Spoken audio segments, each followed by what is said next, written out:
Curious Lloyd. What separates a disaster from an accident is that we can generally see disasters coming, like a hurricane or an earthquake. And in just about every accident that's happened in recorded history, humanity has needed to find someone to blame, only to be messed up by tragedy. Well, worry no more, because there's a lot of finger pointing to do.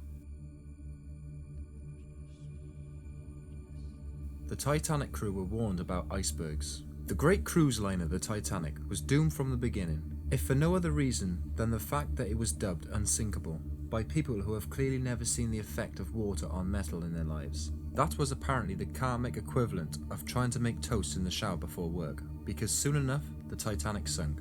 What makes this pretty awful is that the ship's crew should have totally known about the impending iceberg, but were trying to field more incoming messages than a Comcast customer service line the week after a particularly heavy thunderstorm. Lost among the wish-you-were-here notes were warnings sent out to every ship in the vicinity of a huge field of icebergs. Several hours before the ship bumped into its Celine Dawn scored doom, another ship, the Massacre, had sailed through the same area. They sent out a message to all the ships in the region, including the Titanic, warning of a great number of large icebergs. With that, they considered their job done, and hoped that nobody was foolish to ignore their message. The crew of the Titanic had received all the messages sent by the Massacre. Unfortunately, several days beforehand, the ship's radios had broken, leading to a massive backlog of messages to be received, transcribed and hand-delivered to the respective passengers. And unlike so many of those texts from a clingy ex, many of these messages required replies. All in all, the crew was going through about 250 messages per day. One of the radio operators eventually collected the Massacre's message for delivery. However, he didn't realise how important a giant field of icebergs would be, and ignored it until he had finished his other deliveries. At the post-sinking inquiry, it was determined that the failure of the crew to deliver this message to the bridge had directly led to the ship sinking. After all, binoculars are all well and good, but the best way of avoiding an icy grave is not to go there in the first place, although being unsinkable couldn't have hurt either.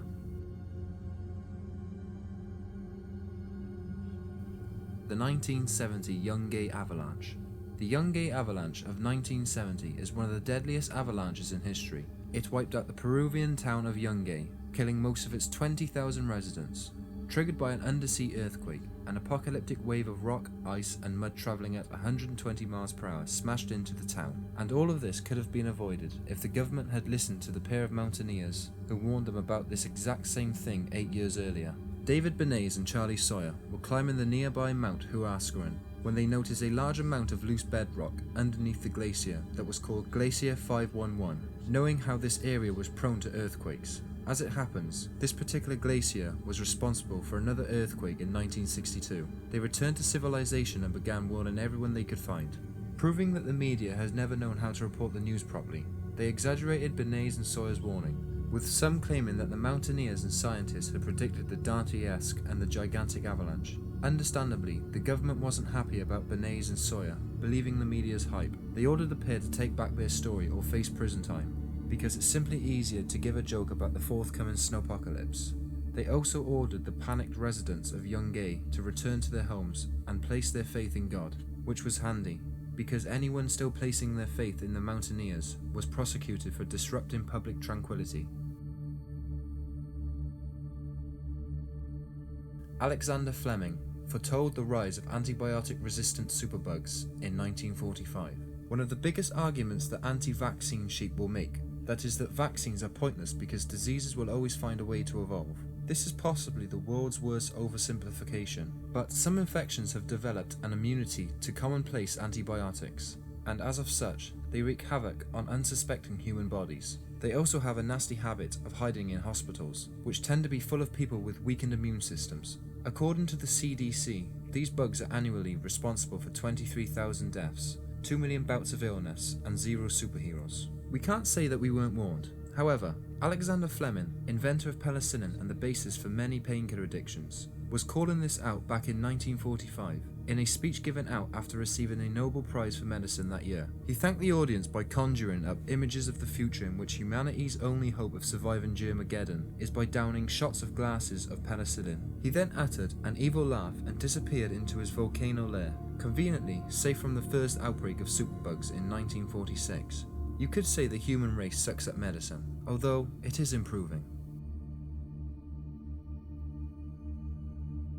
Georg Saiber outlined the Olympic Munich Massacre in precise detail. Germany is like the acoustic guitar of hosting the Olympics. You allow it to happen with an open mind, but it isn't long before everybody wants to go home. The Munich Games in 1972 were hardly better than the Nazi-themed prequel in 1936, but the organisers were at least ahead of the game by not attempting to resurrect Hitler. They asked police psychologist Georg Sieber to dream up some scenarios in which the sheaths could hit the fan. He devised 26, which ranged from the IRA attacking to a plane crash. It was the 21st scenario which raised a few eyebrows though. In scenario 21, Sieber predicted that a group of armed Palestinians would infiltrate the Olympic Village and break into the apartment containing the Israeli athletes at 5 o'clock from there. They would kill 2 hostages, demand the release of several prisoners from Israeli jails, and request a plane to fly them away, although the attack happened at 4:10 am. On September the 5th, a group of armed Palestinians infiltrated the Olympic Village and broke into the apartment containing the Israeli athletes, killing 2 and taking the remainder hostage. From there, they demanded the release of 236 prisoners, including the founders of the left-wing militia and the Red Army faction, and a plane to take them to Cairo. You'd think that with his previously hidden psychic ability, the police would want Sieber's help in coordinating a response. They didn't, instead settling for ambushing the terrorists at the airport, which led to a calamitous shootout and the deaths of the remaining hostages, 1 police officer and 5 of the 8 terrorists. The only happy ending to this disaster I can think of is that Germany hasn't hosted the Olympics ever since. The designers of the Challenger's parts tried to stop its launch. It's hard to believe that someone could keep quiet about the disaster involving the Challenger. After all, it was the culmination of a decade-long engineering program, years of missed birthdays and forgotten anniversaries, working overtime, and most importantly, a gigantic pot of money earmarked solely for getting up into the universe's face. During the inquest into the space shuttle's explosion, it transpired that a special type of seal known as an O-ring had become loose as a result of the cold temperatures before the shuttle's launch. This allowed hot pressurized gas to escape and rupture one of the main fuel tanks, leading to the destruction of the shuttle. So why wasn't NASA warned about the risk of launching in cold weather, although they were? In 1985, a group of engineers at Morton Vehicle, the engineering firm which built the shuttle's fuel boosters, warned their bosses about how cold weather would often cause the O-rings to stiffen and unseal themselves, which was a significant issue, considering that the launch was penciled in for January. It wasn't until the day before the launch that the engineers were able to persuade the higher-ups that there was a big problem. All they had to do now was warn NASA, which they did, only to receive the suggestion that they go fire a booster rocket up their own asses. NASA refused to believe the date provided by Morton Vehicle, with one manager exclaiming, "When do you want me to launch? Next April." Still, this didn't matter, because NASA couldn't launch with Morton Vehicle, telling them no. When the guys who build your rockets tell you to bugger off, you tend to listen. Therefore, the organisation applied some pressure to the firm's managers, frightened of losing their biggest customer. The Morton Vehicle workers caved in and okayed the launch. With the workers deflated, the engineers returned home, with one glibly telling his wife that it was a great day. "We just had a meeting to go launch tomorrow and kill the astronauts, but outside of that, it was a great day." If you enjoyed this video, give it a like, and I'll catch you next week. We can't say we weren't warned.